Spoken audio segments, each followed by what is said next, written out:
बिस्मिल्लाहिर्रहमानिर्रहीम। अस्सलाम वालेकुम दोस्तों उम्मीद है आप सब खैरियत से होंगे। अल्लाह आप सबको ऐसे ही खुश रखे। दोस्तों, वलीद अल अमाहिरा का ताल्लुक फ़लस्तीन से है। दूध जैसी साफ़ और शफ़ाक रंगत और तीखे नुकुश वाली मरियम अल अमाहिरा रोमानिया के रहने वाली हैं। मरियम केमिकल इंजीनियर हैं।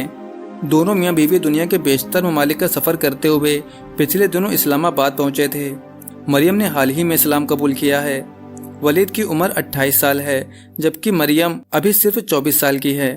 मुझे मरियम के बारे में मालूम हुआ तो ये तजस्सुस हुआ कि आखिर मरियम ने किस बात से मुतासिर होकर इस्लाम कबूल किया। मरियम से गुफ्तगू शुरू हुई तो इसी जज्बा तजस्सुस के तहत सबसे पहले मैंने ये सवाल किया। मैंने पूछा, आपने क्या सिर्फ इसलिए इस्लाम कबूल किया है कि आप एक मुसलमान शख्स से शादी कर चुकी हैं? तो उसने कहा, जी 6 माह पहले जब मेरी शादी हुई उस वक्त मैं ईसाई अकीदे पर यकीन रखती थी। वलीद ने मुझे बताया था कि एक मुसलमान अहले किताब औरत से शादी कर सकता है और उसके लिए औरत का अपना मजहब तब्दील करना ज़रूरी नहीं। वलीद ने ज़बरदस्ती मजहब तब्दील करने पर भी जोर नहीं दिया। मेरा खुद भी ये ख्याल नहीं था कि मैं कभी अपना मजहब तब्दील करूँगी। हम दोनों के दरमियान ये मुआहदा हो गया था कि वलीद अपने अकायद पर कायम रहेंगे और मैं अपने अकायद पर चलती रहूँगी। मगर 3 माह पहले जब हम मुख्तलिफ मुल्कों का दौरा करते हुए ईरान पहुँचे तो वो जुमे का दिन था। तमाम कारोबारी इदारे और होटल बंद थे। हमें बड़ी भूख लगी थी और रात गुजारने के लिए हमें किसी जगह की तलाश थी। जब हमें कोई मुनासिब जगह न मिल सकी तो वलीद ने एक नौजवान से पूछा कि यहाँ मस्जिद कहाँ है, हम मस्जिद में रात गुजार लेंगे। वो नौजवान एक डॉक्टर था। उसने कहा, तुम मुसलमान हो और इस रिश्ते से तुम मेरे भाई हो। क्या तुम नहीं जानते कि हर मुसलमान दूसरे मुसलमान का भाई होता है? और मेरे घर चलो और मेरे मेहमान बनो ताकि मेरे घर में बरकतें नाजिल हों। फिर उस नौजवान ने हमारी इतनी अवभगत की कि शायद हमारा सगा भाई भी हमारी इस कदर खातिर मदारत ना करता। उस रात से मेरे ख्यालात में तब्दीली आना शुरू हो गई। जहन ने कहा कि ये कितना प्यारा, कैसा खूबसूरत मजहब है जिसमें तमाम मुसलमान एक दूसरे के भाई भाई हैं। फिर मुझे यूरोप में लोगों का रवैया याद आ गया। अगर हमें किसी यूरोपीय मुल्क में रहने की जगह ना मिलती तो हम भूखे ही मर जाते। ईरान में क़याम के दौरान दूसरी चीज़ जिसने मुझे मुतासिर किया वो औरत की इज्जत है। इस्लाम में औरत की जिस कदर इज्जत अफजाई की जाती है उसकी मिसाल मुझे और कहीं नज़र नहीं आती। अब मैंने दिल से कलमा पढ़ा और अपने लिए हिजाब को पसंद किया। जब मैंने यहाँ पाकिस्तान में औरतों को खुले सर घूमते देखा तो मुझे बहुत ताज्जुब हुआ। मैं तो अब अपने सर के बालों को पूरी तरह छुपा कर रखती हूँ और अपने शौहर के सिवा किसी के सामने बाल नहीं खोलती। मैंने फिर मरियम से सवाल किया, आपका घर कहाँ है और आपने कहाँ से तालीम हासिल की? जवाब में मरियम ने कहा, मेरा घर बुखारेस्ट में है। वालिद का इंतकाल हो चुका है। मेरी वालिदा बुखारेस्ट में रहती हैं और मैंने बुखारेस्ट यूनिवर्सिटी में तालीम हासिल की है और मेरी फैमिली में मेरी कोई बहन या भाई नहीं है।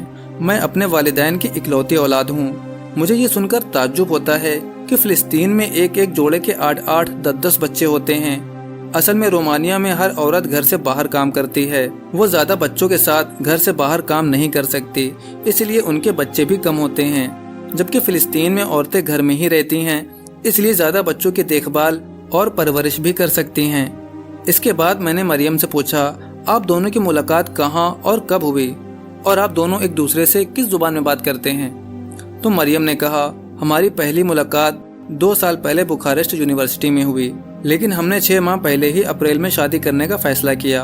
लेकिन हम दोनों की जुबान अलग-अलग है, मगर मैंने थोड़ी बहुत अरबी सीखी है। मेरे वालिद को मुख्तलिफ जुबानें सीखने का बहुत शौक है। वलीद रोमानिया की जुबान बहुत अच्छी बोल लेते हैं और हम ज़्यादातर गुफ्तगू उसी जुबान में करते हैं। मैंने सवाल किया, मरियम, आपको घर से बाहर काम करना अच्छा लगता है या आप मशरकी ममालिक की ख्वातीन की तरह घर में ही रहना पसंद करती हैं? अभी तो मुझे अपने मियाँ के साथ मुल्क मुल्क घूमना बहुत अच्छा लगता है, लेकिन जब मेरे बच्चे हो जाएंगे तो मैं घर में ही रहना पसंद करूँगी। मुझे यूरोप की ये बात बहुत बुरी लगती है कि वहाँ ख़ानदानी ज़िंदगी का रिवाज बहुत कम है। ज़रा सी बात पर तलाक़ें हो जाती हैं और वहाँ तलाक़ की शरह बहुत ज़्यादा है। इस्लाम का ये उसूल कितना अच्छा है कि मर्द बाहर की जिम्मेदारियाँ उठाता है और औरत घर का निज़ाम चलाती है और यूं घर जन्नत का नमूना बन जाता है। मैंने पूछा, मरियम, आप कितने ममालिक के सैर कर चुकी हैं और आपको कौन सा इलाका सबसे ज़्यादा अच्छा लगा? मैं वलीद के साथ तुर्की, उर्दून, बल्गारिया, शाम और ईरान जा चुकी हूँ और अब पाकिस्तान आई हूँ।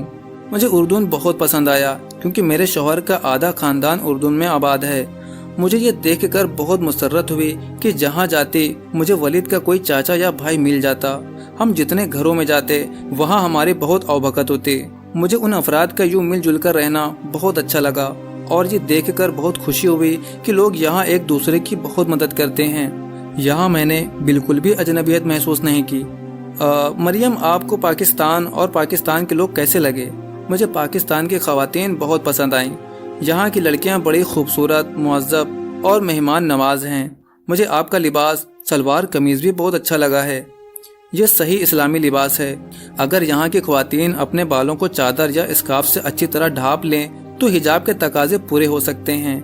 मरियम, आपको अपने शहर की किस आदत ने सबसे ज़्यादा मुतासिर किया?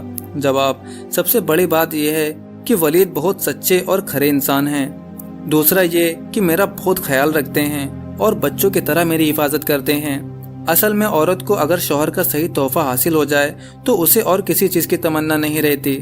बाज़ औक़ात मैं सफ़र की मुसीबत और मुश्किलात से तंग आकर रोने लग जाती हूँ तो वलीद उस पर नाराज़ होने के बजाय मुझे तसल्ली देते हैं और मेरी हर ज़रूरत पूरी करते हैं। तो दोस्तों, ये थी आज के कबूल इस्लाम की कहानी, जिसमें आपने देखा कि एक शख्स के हुस्न अखलाक ने एक लड़की की जिंदगी को बदल कर रख दिया। तो दोस्तों, इसीलिए अगर आज भी हम हुजूर सल्लल्लाहु अलैहि वसल्लम की सुन्नतों पर अमल करेंगे और मेहमान नवाजी को आम करेंगे तो पता नहीं कितने लोग हो जाएंगे जो इस्लाम कबूल कर लेंगे। और आपको एक बात बता दूं कि इस तरह की जो भी मैं स्टोरी लाता हूँ, अपने चैनल पर डालता हूँ, उनकी किताबों का लिंक मैंने डिस्क्रिप्शन में मेंशन कर रखा है, आप क्रॉस चेक कर सकते हैं। और अगर आपने अभी तक ये वीडियो नहीं देखा है तो इसे लाजमी देखें। और अब मिलते हैं आपसे एक और न्यू मुस्लिम की स्टोरी के साथ। तब तक के लिए अपना बहुत सारा ख्याल रखें। अस्सलामु अलैकुम वरहमतुल्लाहि वबरकातुहू।